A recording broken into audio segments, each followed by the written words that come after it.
द्या आणि अजून एक द्या भाऊ, अजून एक द्या. ते गुटखेवाल्याचे दोस्त आहे सारे. त्या गुटखेवाल्याला एका गुटखेवाल्याने त्याची भांडणं आहे आपसात.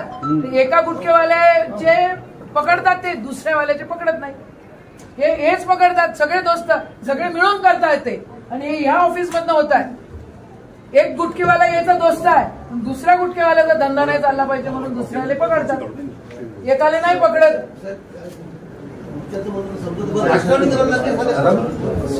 गुटखेवाले पण पकडा ना. सारे आहे बाई, मी सांगते तुम्हाला कुठे कुठे गुटखे भेटतात. चला चला आपण पकडू. तुम्हाला हे पण नाही माहिती वाईट पद्धतीने चालू आहे.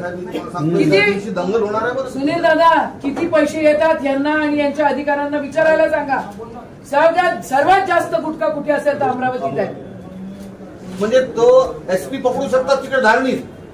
एसपीने पण का पकडलं मी सांगते. एसपीने याच्यासाठी पकडलं कारण यांचा आणि त्यांचा आणि जो मेन मालक आहे गुटख्याचा धंदा करणावाला, मला त्याचं नाव नका घ्यायला लावू, जे पकडले त्याच्यासोबत याचं भांडण झालं, त्याचा धंदा नाही चालला पाहिजे म्हणून त्याला पकडलं. यायचं सांगण्यावरनं बडनेरा म्हणा, हे म्हणा, ते त्याचेच आहेत ना, आपले थोडी ना आहे. ते आपल्याला माहिती इलेक्शन मध्ये काय झालं. इम्रान अशरफी खुलेआम पैसे वाटतो साहेब, आणि आमचं सारी पोलीस डिपार्टमेंट आम्ही माझे खिचात आहे. लोकांना सांगतो कुछ नाही कर सकते अपने को. एवढी हिंमत आहे ना दोन टक्क्या माणसाची. चौकात म्हणतो सारी पोलीस आम्हाला खिचे में म्हणते.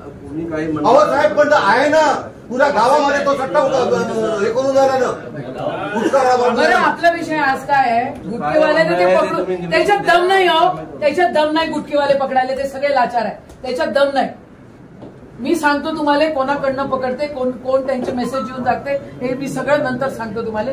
सगळेजण पैसे घेते याच्या सकट, आयजी सकट, एसपी सकट, सगळ्या सकट आम्हाला जे आम्ही देणार. आणि तुम्ही जोपर्यंत गुन्हे दाखल करत नाही तोपर्यंत आम्ही हलणार नाही. तुम्ही करा ना, तुम्ही करा, नका करू, आम्ही उठणार नाही. आमच्या विनंती करतो, आपण निवेदन द्या आणि आम्ही तुम्ही गुन्हेगार किंवा आमच्यावर लाठी आम्हाला